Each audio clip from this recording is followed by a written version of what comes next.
Welcome to Noel's World of Whiskey. Just finished a day of skiing. You heard me groan. Anyways, the Isle of Mull, Tobermory distillery, from the community of Tobermory on the northeast coast of the Isle of Mull, a nice protected harbor. We have Ledaig, spelled L-E-D-A-I-G. So Ledaig, that's Gaelic. And it was the original name of the distillery back in 1798. And I'm going to give you a brief history of it. Try to make it brief. John Sinclair, after this community was formed probably 10, 12 years before, as a fishing community because of its protected harbor, he decided he was going to start up a distillery, which at that time was illegal because they were rationing grain in Britain and Scotland, and that was due to the war with France. So breweries were okay, but not a distillery. So what does John Sinclair do? He goes ahead and builds a distillery. And he also built a pier and obviously helped the community in terms of commerce. Did not get a legal license until the Excise Act in 1823, which means he produced some whiskey that there is no record of, because he's not going to keep a record of it because it was illegal. And I guess there's not too many people wandering over to the Isle of Mull, especially the gougers, the tax people. But anyways, in 1823, he had records there of his production, 7,000 gallons. So obviously it was a successful venture for him in the beginning, but it eventually closed around 1837, and he had it up for sale in 1844. Now, there are no records there either, so we don't know. Was he still producing whiskey? But it was officially up for sale in 1844. The interesting thing is it does not sell till 1876. And this is when there is numerous owners that get involved, and I don't even know if it's worth mentioning all the different names, because they would get it going and then they would go into bankruptcy, and then it would sell again and they would get it going and then it would go into bankruptcy. It was actually probably shut down more than it was running, and it wasn't until John Hopkins purchased it in I believe it was in 1888 after the last bankruptcy, and that was Alexander McKell, who went bankrupt. So John Hopkins makes a go of it and basically does okay up until 1916 when Distillers Company takes over. And they did kind of off and on, prohibition, things just got tough. So they sell it to a John McLean in 1936, and John McLean he transfers a lot of the contents to his bonded warehouses. Now he got it up and running and that, and had some production out of it, but again it goes into receivership, and it is in the around it'd be 1978, a property company ends up selling one of the warehouses, the big warehouse, and the company purchases it, turns it into flats. So that we'll talk about that one later on. The rest of the distillery kind of stayed in place, and it wasn't until 1991 that it got some stability, and that was from Burns Stewart. And they actually dumped a little bit of money into it, and they got it up and running, did a lot of rebuilding on it, and it started to see some stable years Of course, Burn Stewart was absorbed by C&L Financial, which is a story in itself because they went into receivership, and then that became part of Distill Group, which is a huge South African company. They've kind of taken over it. They've now given it a healthier future, that's for sure. Again, one of the problems with that distillery is the warehouse. Those people are not wanting to move out of their flats. Here's this building that looks like it's part of the distillery because it's right there with the distillery, and it's being occupied by the public. So, but some of the good things that are going on with it is they've replaced some of the machinery. The washbacks were all redone. They're new Oregon pine washbacks.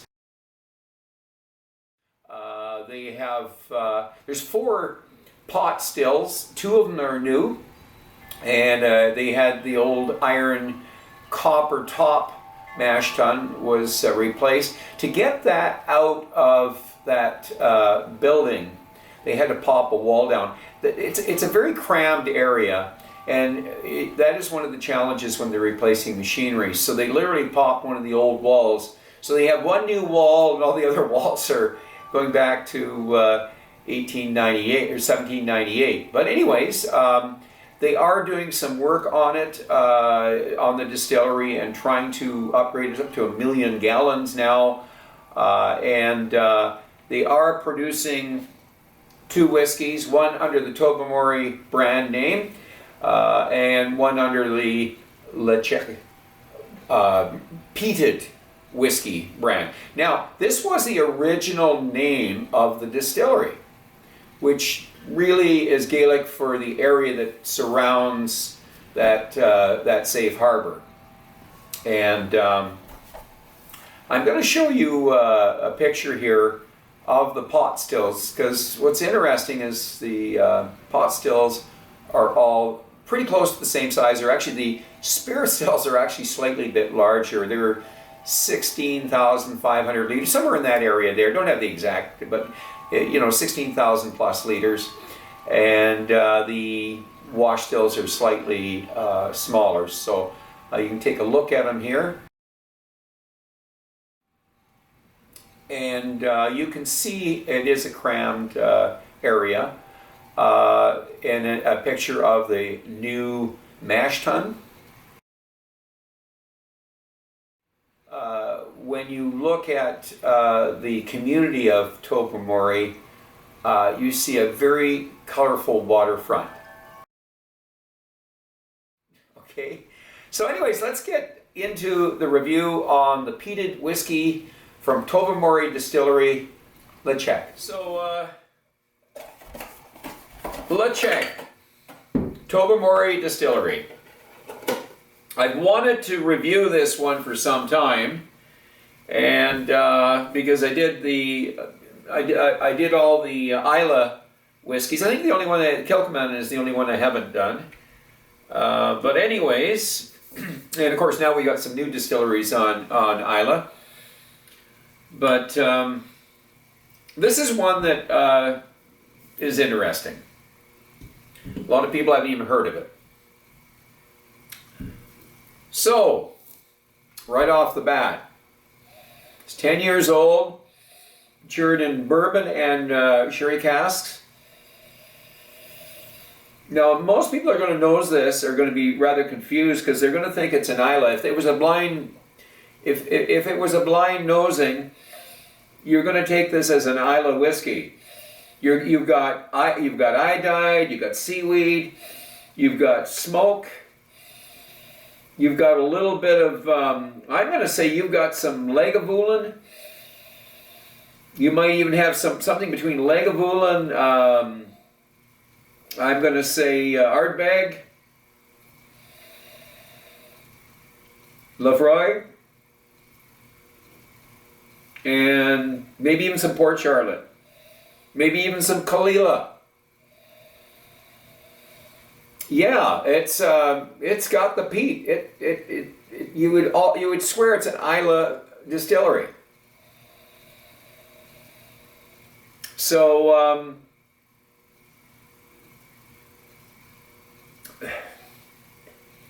I'm going to have to say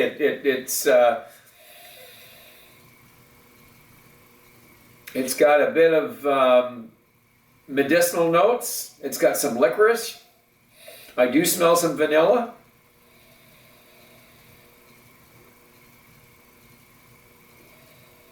And the brine, of course. Medicinal notes again, brine. Very much like an Islay whiskey. Well, let's try the palate.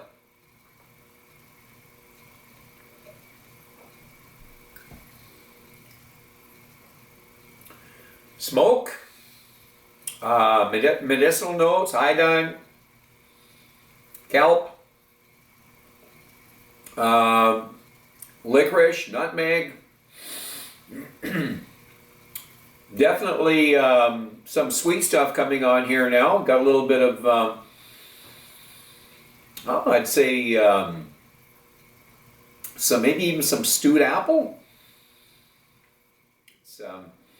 Maybe even some banana mixed in with the medicinal notes.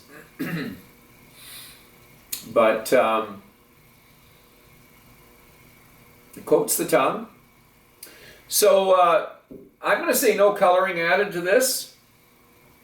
I'm going to also say non-chill filter. It's bottled at 46 ABV, 46.3 ABV, and aged 10 years. Both bourbon and sherry casks. To the finish.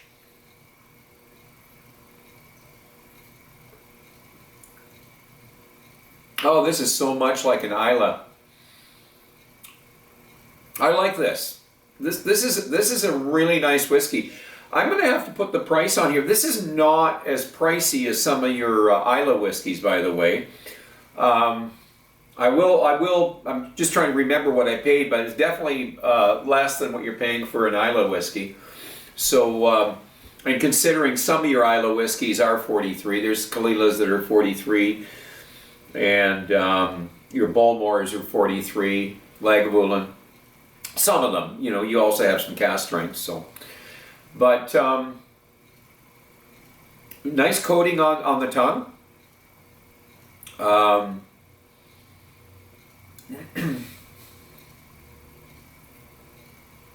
Lots of legs. It's got some body to it, this drink, you know. Definitely has some body to it. Yeah, a bit of, like I say, not getting the figs and the dates and that, or the raisins. It's more getting more of the lighter fruits, eh? Pears and apples. But bit of spice, nutmeg, allspice, cinnamon. Definitely mixed in with the licorice. Licorice is definitely there. It's this is a medium finish.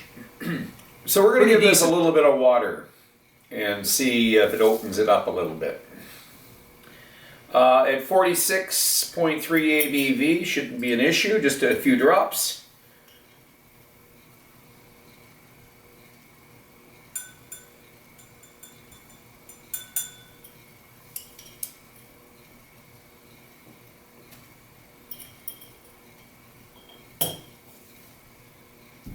Okay.